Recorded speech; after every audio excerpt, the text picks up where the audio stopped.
এবার চলুন প্রিয় ভাইরা, যে পশু জবাই করেছেন, দেখলেন জবাই করার পরে তার পেটে বিশাল বড় একটা বাচ্চা। এই বাচ্চাটার বিধান কি?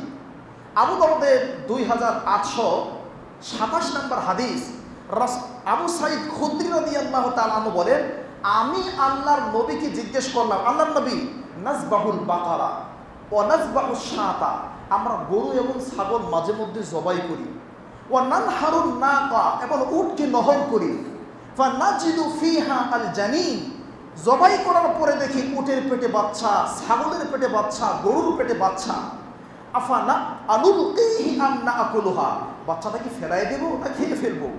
আল্লাহর নবী সাল্লাল্লাহু আলাইহি ওয়াসাল্লাম বললেন, কুলুহু ইন শি'তুম, রুচি হলে খেয়ে নাও, ইচ্ছা করলে খেয়ে নাও, আর রুচি না হলে তোমরা ফেলিয়ে দাও। ফাইন্না যাকাতাহু যাকাতা উম্মিহি, কারণ ওই বাচ্চার মাকে জবাই করা মানে বাচ্চাকে জবাই করা, তার মাকে যেহেতু জবাই করা হয়েছে, বাচ্চা জবাই হয়ে গেছে।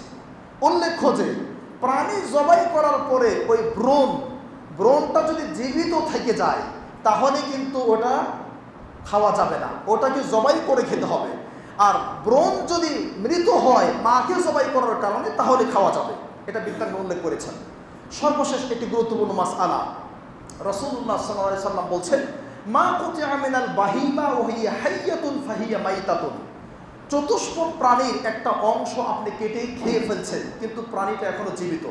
মনে করেন ষাঁড়ের উপরে যে গজ থাকে, গজ বলে আমাদের দেশীয় ভাষায়, হ্যাঁ যাই হোক চকি, মনে করেন এখান থেকে একটা অংশ কেটে আপনি খেয়ে ফেলেছেন, ষাঁড়ের কিছুই হয় নাই, এটা আপনার জন্য হালাল নয়। এই 2 বছর আগে কোরবানির পশু জবাই করার সময় 5-7 জনে একটা পশুকে শোয়াইছে, শোয়ানোর পরে একটা বা 2টা ধাক্কা দেওয়ার পরে বিশাল বড় ষাঁড় লাফ দিয়ে বা ফাল দিয়ে উঠে গিয়েছে, ওই চাকু কয়েক খণ্ড হয়ে গেছে, মানুষ সব ফেলিয়ে দিছে, অর্ধেক গলা কাটা হয়েছে আর অর্ধেকটা কাটা হয় নাই। এবার এই পশু কি হবে?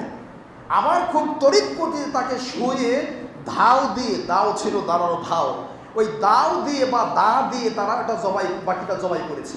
প্রিয় ভাইয়েরা, এই হলো কুরবানির সাথে সম্পর্কিত কিছু মাসালা, আপনারা অনেকেই জানেন।